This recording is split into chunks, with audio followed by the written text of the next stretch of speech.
नमस्ते, जय हिंद। ये है द आवारा मुसाफिर शो क्लिप्स।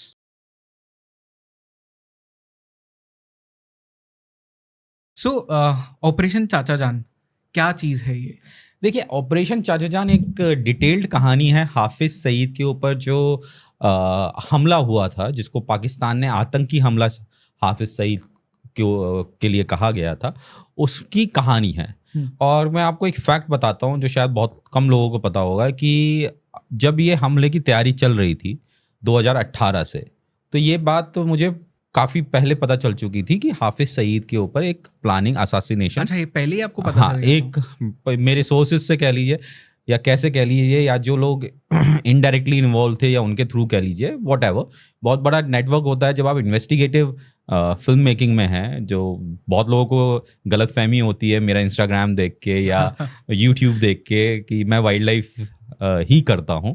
लेकिन अदर साइड ऑफ कॉइन भी होती है कि वाइल्ड लाइफ से, जैसे मैंने इससे पहले भी आपसे कहा कि वाइल्ड लाइफ मेरा पहला प्यार है। मैंने अपने जीवन की शुरुआत भी वाइल्ड लाइफ से ही की, वाइल्ड लाइफ डॉक्यूमेंट्रीज से की, वाइल्ड लाइफ फोटोग्राफी से की। लेकिन वाइल्ड लाइफ के साथ साथ मैं इन्वेस्टिगेशन में घुसता चला गया। तो मैंने डॉक्यूमेंट्रीज के माध्यम से इन्वेस्टिगेटिव डॉक्यूमेंट्रीज बनाई, उसको वाइल्ड लाइफ से जोड़ा। फिर धीरे धीरे माफिया की तरफ बढ़ता चला गया, क्योंकि क्राइम जो में सिर्फ माफिया जो है, जो सिर्फ ड्रग्स या कार्टल की बात नहीं कर रहा हूँ, वही क्राइम है। वाइल्ड लाइफ क्राइम भी जो है $1 बिलियन की इंडस्ट्री है। इतनी बड़ी इंडस्ट्री है वाइल्ड लाइफ क्राइम। तो वो मैंने उजागर करना शुरू किया। वहाँ से जो है मैं इंटरनेशनल माफिया समझा, मुंबई माफिया समझा, और इस पर रिसर्च करनी शुरू की। तो मुझे बहुत सारे लिंक्स जो है मिलते चले गए। जब लिंक्स मिलते हैं तो वो आपके बहुत बड़े असेट बन जाते हैं। राइट। तो जिन लोगों को गलतफहमी होती है मेरा इंस्टाग्राम देख के कि मैं सिर्फ वाइल्ड लाइफ करता हूँ, तो अदर साइड ऑफ कॉइन भी देखनी चाहिए। क्योंकि इंस्टाग्राम जो है वो मेरा फोटोग्राफी वाला सेगमेंट है, उस पर मैं कोई क्राइम से रिलेटेड चीज़ नहीं डाल सकता हूँ, वो जो फैक्ट की बात है वो। और जो यूट्यूब है उस पर मैं एक सीरीज़ करता था जिसके 3 सीज़न आए, दास्तान कहानी अनसुनी, जिसका मंथली वॉच टाइम जो था 70,000 घंटे उस एपिसोड का देखा जाता था, जो हिंदी में देखी जाने वाली इन्वेस्टिगेटिव सीरीज़ में सबसे अच्छी मानी जाती है। अब आते हैं हाफिज़ सईद पे कि ये क्या किस्सा हुआ।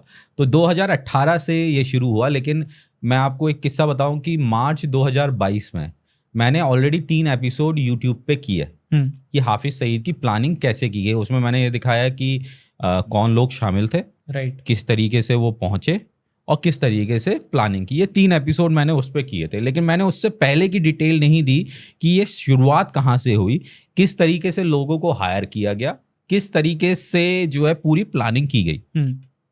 लेकिन ये चीज़ जो है मैंने मार्च 2022 में की। उसके बाद मुझे कम्युनिटी गाइडलाइन स्ट्राइक आता है यूट्यूब चैनल पे, और वो मेरे एक एपिसोड पे आता है जो होता है एपिसोड नंबर 1 या 2। उसमें मैंने बहुत सारे फोटोज रिवील किए थे जो पाकिस्तान के लोग इन्वॉल्व थे उसमें। तो पाकिस्तान को इससे प्रॉब्लम थी क्योंकि वो वहाँ पे सबजुडिस था, वो वहाँ पे वो जो था पूरा इन्वेस्टिगेशन में था, और मैं उनकी इन्वेस्टिगेशन से पहले ही सारी चीज़ें एक्सपोज कर रहा हूँ। तो उनको यहाँ पे बड़ी दिक्कत हुई, तो उन्होंने, पाकिस्तान ने जो है मुझे यूट्यूब के through copyright community guideline strike भिजवाया।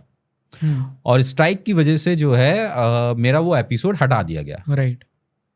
लेकिन फर्स्ट या थर्ड एपिसोड आज भी अवेलेबल है यूट्यूब पे। डेट, लोगों को लगेगा कि मैं झूठ बोल रहा हूँ, वो डेट चेक कर सकते हैं कि मार्च अप्रैल के बीच की बात है जिसमें वो एपिसोड की मैं बात कर रहा हूँ। अब खैर मेरा जो ऑडियंस है वो एक बहुत सीरियस ऑडियंस है, वायरल वाली ऑडियंस नहीं है। तो उन्होंने वो एपिसोड को बहुत मज़े से देखा, समझा कि ये क्या चीज़ है। वहीं दिसंबर में पाकिस्तान ने एक लिस्ट जारी करता है जिसमें वो ये कहता है कि जो हाफिज़ सईद के ऊपर हमला हुआ वो रॉ के द्वारा कराया गया एक सुनियोजित तरीका था। तो जबकि कहानी कुछ और थी। उन्होंने आईएसआई ने पाकिस्तान ने बहुत सारे नाम दिए जो इस किताब में भी मैंने मेंशन किए हैं, जिसमें एक बबलू श्रीवास्तव का नाम आता है, अली बुदेश का नाम आता है, एक तिवारी करके लड़के का नाम आता है। बहुत सारे नाम उसमें होते हैं जो मैंने ऑलरेडी अपने एपिसोड में पहले ही बता चुका था और किताब में भी लिखे थे। तो ये स्टोरी बहुत वायरल होनी शुरू हुई। तो कुछ लोगों ने मेरे जो एपिसोड पुराने थे उसमें से चंक्स निकाल के, क्लिप्स निकाल के वीडियोस की या आईडीज की वो दिखानी शुरू की, तो वो वायरल हो गया। तो लोगों को लगा ये बहुत बड़ी चीज़ है। नो डाउट ये प्लानिंग बहुत बड़ी थी, बहुत दिमाग वाली प्लानिंग थी, लेकिन फिर भी वो जो लोग हैं वही इंफॉर्मेशन दे पाए जो पब्लिक डोमेन में अवेलेबल हो पाए, जो पाकिस्तान ने दी या किसी चीज़ ने दी वहीं तक सीमित रहे। तो मेरे को ये लगा कि यार जब मेरे पास 2018 से मेरे पे सारी डिटेल है, तो मैं क्यों ना वो किताब लिख के दूं जो एक समझ में आए कि भाई स्टार्टिंग कहाँ से हुई। या तो आप डॉक्यूमेंट्री बनाएं, लेकिन डॉक्यूमेंट्री आप कैसे भी बना लें, बहुत कम ऑडियंस उसको देखना पसंद करेगी, फैक्ट छुप जाएंगे। किताब एक ऐसी चीज़ है कि कोई ना कोई कभी ना कभी इसको पढ़ेगा, समझेगा। तो मैंने जो ये ऑपरेशन चाचा जान की जो कहानी है, जो 2021 में जो हमला हुआ हाफिज सईद पे जून में, उसके 6 महीने बाद मैंने मार्च 2022 में एपिसोड कर दिया। तो सोचिए मेरे को 9 महीने लगे, डिटेलिंग मेरे पास ऑलरेडी थी, एपिसोड करने में मैं थोड़ा हिचकिचा भी रहा था। तो 2018 से जो कहानी शुरू होती है वो मैंने इस किताब में दी है। तो पूरी डिटेल में कि कौन लोग से कैसे उनकी मुलाकातें हुई, किस तरीके से सब चीज़ें हुई, कैसे बबलू श्रीवास्तव ने जेल में बैठ के इस चीज़ को पूरा अंजाम दिया, और अंजाम देने के बाद वहाँ पे हाफिज सईद के घर के बाद ब्लास्ट किया। तो पूरी कहानी जो है, जो यूएन डेजिग्नेटेड आतंकवादी है, ग्लोबल टेररिस्ट है हाफिज सईद, जो इंडिया में मोस्ट वांटेड है, जिसके घर के बाहर बम ब्लास्ट होने पे पाकिस्तान ने ये कहा कि ये हाफिज सईद जो कि खुद एक टेररिस्ट है, उसके घर के बाहर एक आतंकी हमला है। तो 2018 में अब बबलू पे क्यों आया हाफिज सईद के ऊपर, तो समझिए कि कई बार लोग जो हैं बाउंटी हंटिंग करते हैं। तो ये बाउंटी हंटिंग लेकिन किसके लिए कर रहा था? क्योंकि आपने कहा कि RNDW का इसमें हाथ नहीं था। नहीं देखो, RAW का ये देखो, RAW को समझना बहुत जरूरी है।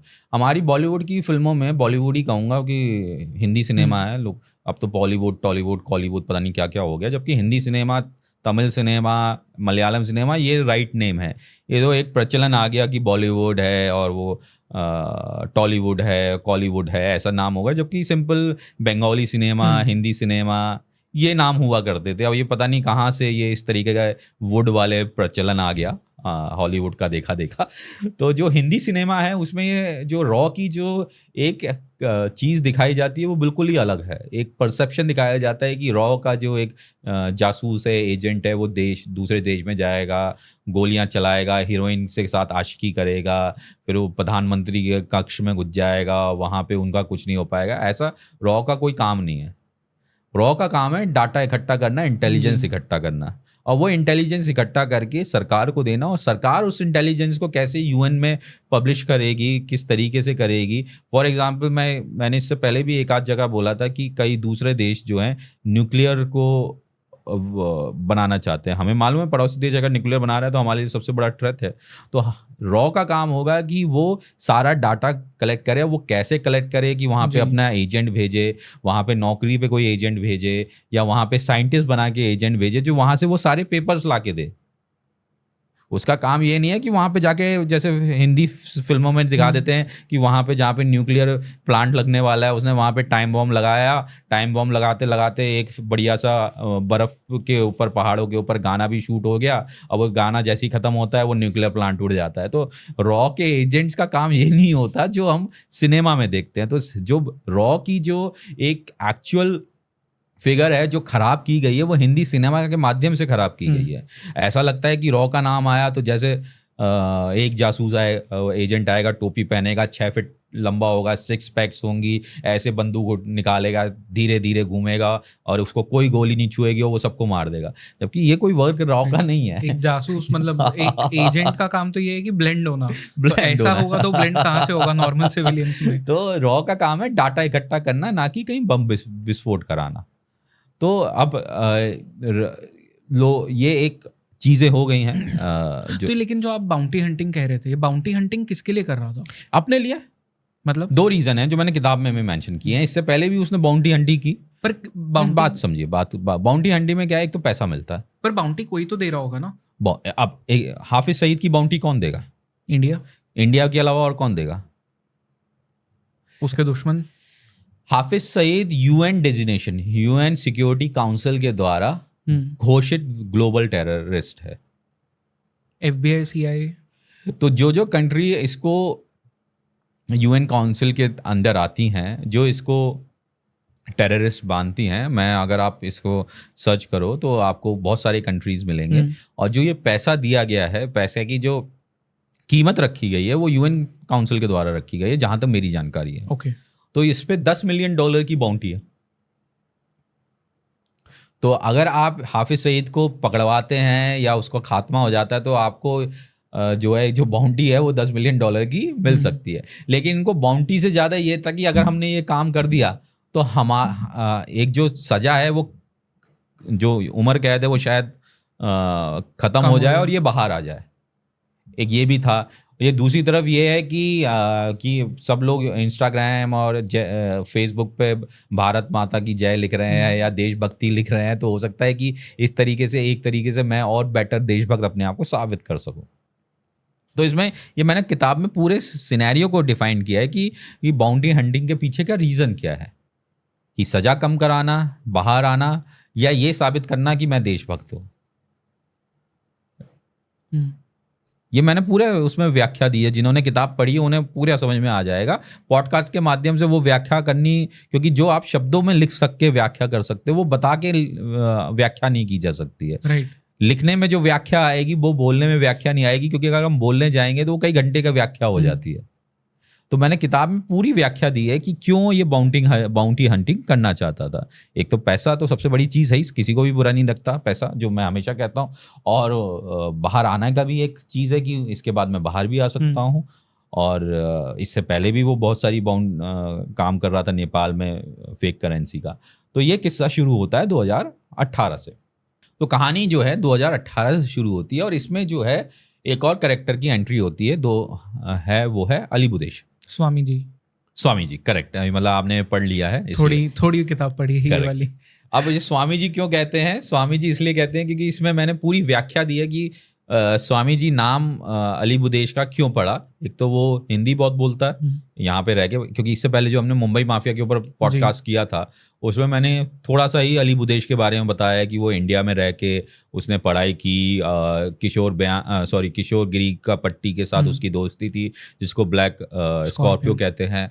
और बहुत सारे लोग, एजाज पठान से उसकी दोस्ती थी अली बुदेश की, जो 93 बॉम्ब ब्लास्ट में जो कन्विक्ट था, जिसको दुबई ने डिपोर्ट किया था 2003 या 4 के आसपास। तो एजाज पठान के साथ उसकी दोस्ती थी अली बुदेश की। तो अली बुदेश जो है एक तरीके से किसी 2008 या 9 कह लो या 10 या 11 कह लो, एग्जैक्ट मुझे साल याद नहीं है, से वो बबलू श्रीवास्तव के संपर्क में आया और बबलू श्रीवास्तव के साथ मिलके काम करने लगा। अब वही मैं कहता हूँ, मिलके काम करना का मतलब ये नहीं होता कि वो उसका गुर्गा हो गया। अगर देखा जाए तो अली बुदेश जो है बहरीन का एक बिजनेसमैन है, वो भी गोल्ड का। मेरे पास उसकी गोल्ड की शॉप की फ़ोटो भी है, लेकिन मैं वो दिखाना नहीं चाहता क्योंकि अब उसका परिवार उसको चला रहा है उस शॉप को। लेकिन वो जो दुकान का नाम है वो इंडिया के नाम के ऊपर है। ओके। अब वो कुछ भी हो सकता है, यहाँ के किसी आदमी का भी नाम हो सकता है, या देश का नाम भी हो सकता है, या किसी नदी का भी नाम हो सकता है। बस इतना कहना चाहूँगा कि जो उसकी दुकान का नाम है वो इंडिया के नाम के ऊपर है। ठीक है। तो बहरीन में उसका बहुत अच्छा गोल्ड का शोरूम है, तो गोल्ड से उसको अच्छी खासी कमाई हो जाती थी। और उसने उसके देहांत के पहले से, क्योंकि शायद मेरे हिसाब से 22 में उसका देहांत हुआ, 22, हाँ अगर मैं गलत नहीं हूँ तो 22 में उसका देहांत हुआ। और वो मेरा एक अच्छा इन्फॉर्मर भी था। अली बुदेश मेरा बहुत अच्छा इन्फॉर्मर भी था। कब मेरे पास उसकी इतनी सारी, मेरी और उसकी आपसी बात की इतनी सारी कॉल रिकॉर्डिंग है कि जब भी वो फ़ोन करता था तो मैं रिकॉर्ड कर लेता था सेफ साइड के लिए। तो अगर मैं उसको पब्लिश करना शुरू कर दूं तो वो पब्लिश, अगर एक रिकॉर्डिंग भी मैं डेली अपलोड करूं तो मेरे पास 1 साल तक के लिए 365 रिकॉर्डिंग है। ओके। और वो भी 10 मिनट की नहीं है, कोई आधे घंटे की है, कोई 45 मिनट की है, कोई 1 घंटे की है। क्या बातें होती थी उनसे? मैं इन्फॉर्मेशन एक्सट्रैक्शन। सबसे बड़ी इन्फॉर्मेशन क्या दी आज तक उन्होंने आपको? बहुत सारी दी है, पाकिस्तान से रिलेटेड बहुत दी है मेरे को। कुछ एक बता सकते हो? पाकिस्तान से रिलेटेड बहुत दी है। अब ऐसे समझ लें कि पाकिस्तान से रिलेटेड दी है, तभी मैंने इतनी किताब लिख पाया, नहीं तो मैं इतनी किताब नहीं लिख पाता। इतनी डिटेल मुझे 2018 से नहीं पता चलती। जो लोगों ने न्यूज़ चैनल पे स्टोरी देखी कि एक आदमी ने घर लेके वो सब प्लानिंग की, लेकिन वो घर सीधा नहीं ले लिया, उससे पहले भी बहुत बड़ी प्लानिंग की गई ना। वो इन्फॉर्मेशन मेरे पास कहाँ से आई? तो अली बुदेश इनडायरेक्टली मेरा बहुत बड़ा इन्फॉर्मेंट था, और आज वो इस दुनिया में नहीं है। तो उसके मरने का भी जो 40वां का की जो एक इन्फॉर्मेशन आती है, वो भी मैंने इसमें बुक में पब्लिश किया। अगर आप लास्ट पेज खोल के देखें तो इसमें वो सेकंड लास्ट पेज में आप देखेंगे कहीं ना कहीं, एक दो पेज और घुमाइए तो आप देखेंगे ये जो है कि अली बुदेश शोक सभा का मैंने संदेश का वो मैसेज भी दिया है। तो अब ये चीज़ें तक मेरे पास आ रही हैं, तो आप सोचिए कि मेरे को कितना इन्फॉर्मेशन एक्सट्रैक्ट करने में मैं या तो माहिर रहा वो तो आप है, डेफिनेटली है। तो अली बुदेश 2009 से 11 के बीच में, मुझे एग्जैक्टली डेट नहीं याद, ईयर याद नहीं है, कोई पुरानी बात हो गई है, वो मैं किताब नहीं लेके आया हूँ, मतलब मैं अपनी डायरी नहीं लेके आया हूँ जिसमें ये सारी डिटेल्स लिखी हैं। तो जितनी स्मरण शक्ति है मेरी, जितनी मेरी मेमोरी है, उस हिसाब से 2009 और 11 के बीच में अली बुदेश के संपर्क में जो है अली बुदेश बबलू श्रीवास्तव के संपर्क में आया, और एक दूसरे को पुराना जान पहचान कह लो, एक दूसरे के साथ मिलकर काम करना शुरू किया। तो बहुत सारी जो फंडिंग इनडायरेक्टली जो पैसा जाता था वो अली बुदेश के थ्रू ही रूट होता था, चाहे वो हवाला के थ्रू हो, चाहे वो वाइट में हो, वो सारा पैसा अली बुदेश के थ्रू जाता था। जितना भी पैसा कहीं से भी इकट्ठा होता था वो डायरेक्ट अली बुदेश के पास भारीन पहुंचता था, वहाँ से जहाँ बबलू श्रीवास्तव कहता था वो सब होता था। तो 2018 की बात है, 2018 में ये इसकी शॉप पे 2 अफगानी लोग आते हैं अली बुदेश की, उनके नाम भी मैंने लिखे हैं, वो अफगानी, और वो सच्चे नाम है, ऐसा कोई लगेगा कि फिक्शन नाम होंगे, फिक्शनल नहीं है, वो असली नाम है। और वो लोग टीटीपी के कार्यकर्ता होते हैं, राइट। तारीख तालिबान पाकिस्तान, जो वहाँ की पाकिस्तान का आतंकवादी संगठन कहा जाता है, जो पाकिस्तान में सबसे ज़्यादा बम ब्लास्ट करता है। यहाँ तक कि टीटीपी जो है फेक एक्सचेंज तक वहाँ पे ऑपरेट करता है, प्लस वहाँ के एक भूतपूर्व प्रधानमंत्री के बेटे तक का किडनैप किया गया था, तो वो तब टीटीपी ने किया था। टीटीपी जो है वहाँ का आतंकी संगठन है डेजिग्नेटेड, जिसको पाकिस्तान सरकार ने कहा है। अली बुदेश को के थ्रू जो अब एक क्रिमिनल्स कह लो या फिर माफियाज कह लो, एक दूसरे से कहीं ना कहीं टकराते हैं, मिलते हैं, काम करते हैं। तो टीटीपी के कुछ लोगों के संपर्क में अली बुदेश आना चाहता था। उसमें से एक नाम भी मैंने इसमें मेंशन किया है, जो मेन व्यक्ति था, उसके लिए किताब पढ़नी पड़ेगी, अगर आपने पढ़ी हो तो बताइए। उसमें शायद पासपोर्ट की कॉपी भी है, अगर आप ढूंढना पड़ेगा। जो मेन आदमी है जिससे ये बात करना चाहते थे, मैं दिखाता हूँ। जो मेन आदमी उस टीटीपी का था, जो इसमें इंचार्ज बना, वो था एक मिनट में आपको फोटो ही दिखा देता हूँ उसका। पीटर पॉल डेविड बाद में एंट्री होती है। पीटर पॉल डेविड का इसमें बहुत छोटा सा रोल है। पीटर पॉल डेविड की गलती सिर्फ इतनी थी कि वो अली बुदेश का जानने वाला था। ओके। और उसकी जान पहचान भी कैसे हुई पीटर पॉल डेविड की, वो भी मैं आपको आगे बताऊंगा। ये है, इसका नाम है समीउल हक। ये टीटीपी का एक बहुत बड़ा सिपा सलार है, समीउल हक। तो समीउल हक को भी पैसा चाहिए भाई, आप अगर फंडिंग तो हर आतंकवादी संगठन को चाहिए तो कैसे करेंगे। तो ये लोग किसी के थ्रू जो है अली बुदेश से मिले थे, टीटीपी वाले, तालिबान पाकिस्तान वाले। तो और ये वहाँ से मिलने के बाद भारीन मिलने चले गए। अली बुदेश ने मैसेज भिजवाया कि शमील हक के लिए कि आप आइए, मेरे से मिलिए, एक बार मिलिए। तो उसके 2 खास बाशिंदे वहाँ पहुँचे जो अफगानी थे, और उन्होंने जो अली बुदेश से पहली मीटिंग की थी, और वहाँ से समीउल हक के एक सैटेलाइट फ़ोन के माध्यम से बात कराई गई। और समीउल हक को पैसा चाहिए पाकिस्तान में ब्लास्ट कराने के लिए। वहाँ से ये कहानी पूरी शुरू होती है कि टीटीपी को हम यूज़ कर सकते हैं हाफिज सईद तक पहुँचने के लिए। ओके। तो जब पहली मीटिंग 2018 में होती है, वो दुकान पे होती है अली बुदेश के। तो अली बुदेश की दुकान पे होती है, तो अली बुदेश उनको कहता है कि ठीक है, आप आए हैं 2 अफगानी जो समीउल हक के सबऑर्डिनेट्स थे, और आप एक काम करिए, शाम को आपको मैं एक बहुत बढ़िया पाकिस्तानी मुजरा दिखाने लेके चलता हूँ। तो बोले कहाँ? तो बोले मेरा एक दोस्त है, उसका वहाँ पे भारीन में एक बहुत बड़ा 5 स्टार होटल है जो बहुत फेमस है, उसका नाम मैंने किताब में दिया है।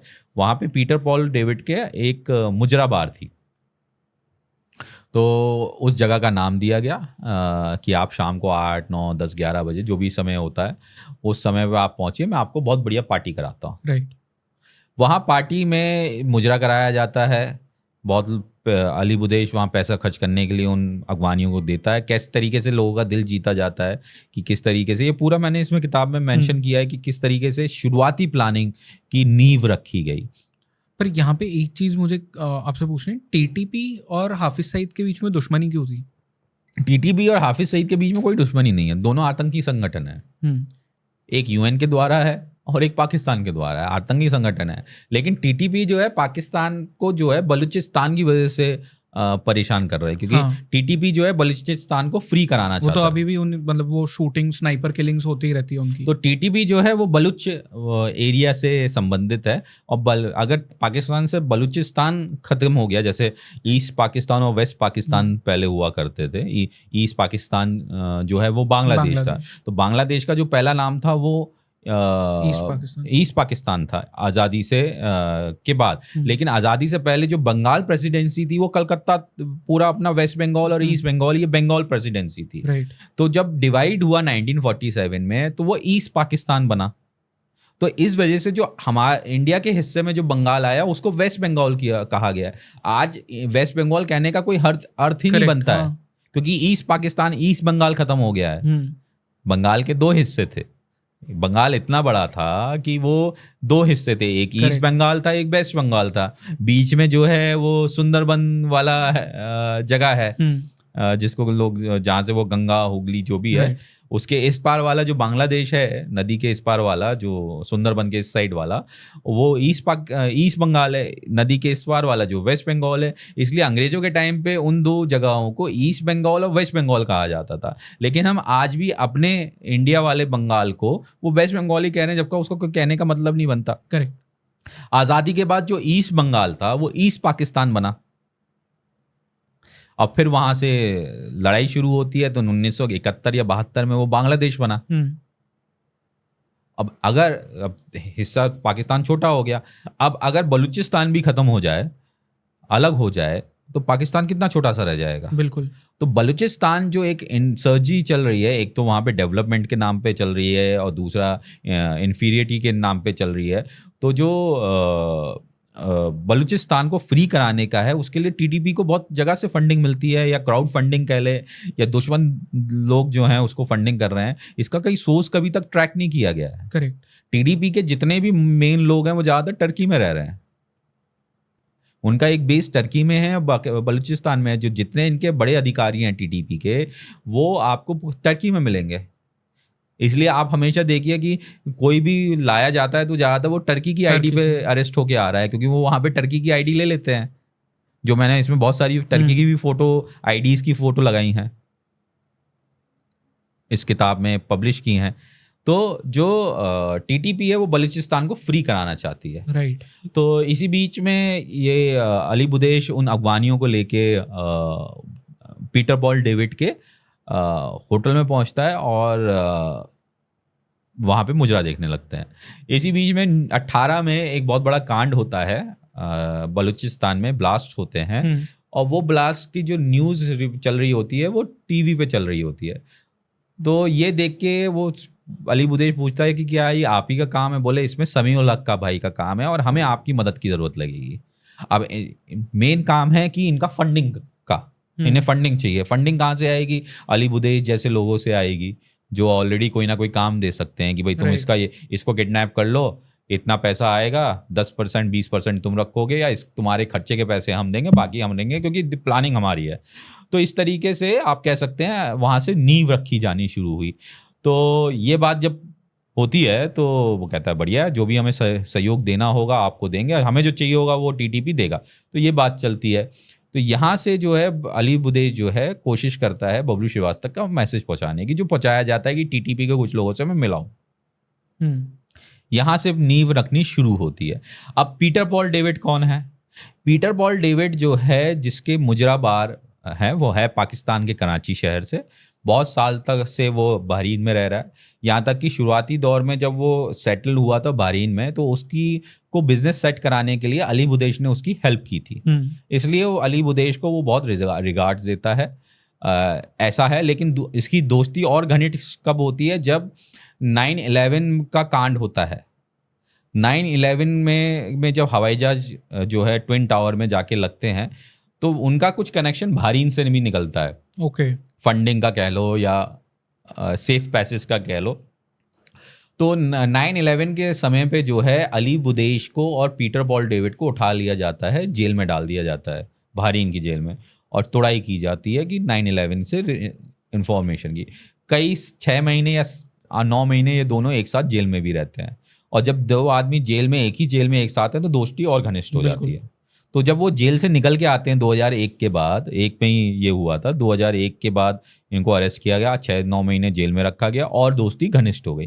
तो जितने फंक्शन या जितनी मीटिंग्स होती थी वो अली बुदेश अपने यहाँ ना करके इसके पीटर पॉल डेविड के जो आउटलेट है मुजरा बार के, वहाँ किया करता था। इसके साथ ही पीटर पॉल डेविड का जो है एक और बिजनेस था, वो थाईलैंड में भी इसके कुछ रेस्टोरेंट्स वगैरह रहे। तो इसका एक अच्छा खासा रेस्टोरेंट का बिजनेस था, लेकिन मेन इसका जो पैसा मिलता था वो मुजरा बार से मिलता था। साथ ही ये और बिजनेस एक्सटेंड कर रहा था, क्योंकि अगर आप, दुनिया जानती है कि जितने ये मिडिल ईस्ट कंट्रीज हैं, यहाँ गाड़ियाँ जो हैं 2-3 साल बाद बड़ी सस्ती मिल जाती हैं।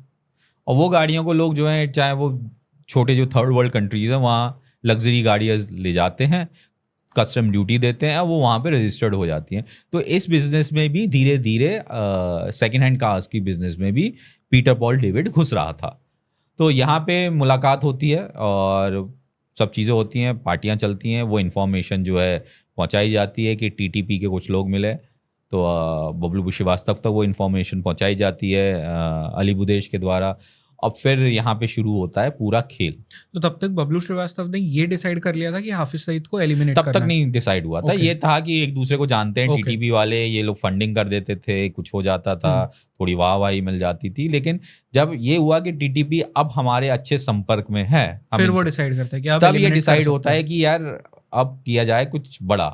और उसमें आता है हाफिज सईद का नाम, कि हाफिज सईद को हमने मारा या ख़त्म किया तो $10 मिलियन तो मिले ही मिले, लेकिन जो एक नाम और एक सम्मान और एक दो देशभक्ति वाला हम पे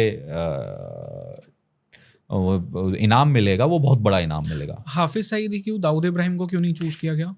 दाऊद इब्राहिम, देखिए दाऊद इब्राहिम के ऊपर तो ऑलरेडी पहले भी अटैक हुए ना। हाँ, फिर मैं पर एलिमिनेट तो फिर भी नहीं हुआ। नहीं, देखो, अगर मैं आपसे फिर एक बात कहता हूँ कि हम हमेशा पॉडकास्ट पे दाऊद इब्राहिम पे क्यों आते हैं? बिल्कुल नहीं, यहाँ पे मैं इसलिए पूछ रहा हूँ कि हाफिज सईद को ही क्यों चूज किया गया? बहुत सारे लोग हैं। देखो, अगर देखा जाए, हाफिज सईद को इसलिए चूज किया गया कि वो more dangerous to then Dawood Ibrahim. अच्छा, मोर डेंजरस, मोर डेंजरस, क्योंकि ये जो टेरर कर रहा है, ये बहुत खतरनाक वाला टेरर कर रहा है हाफिज सईद।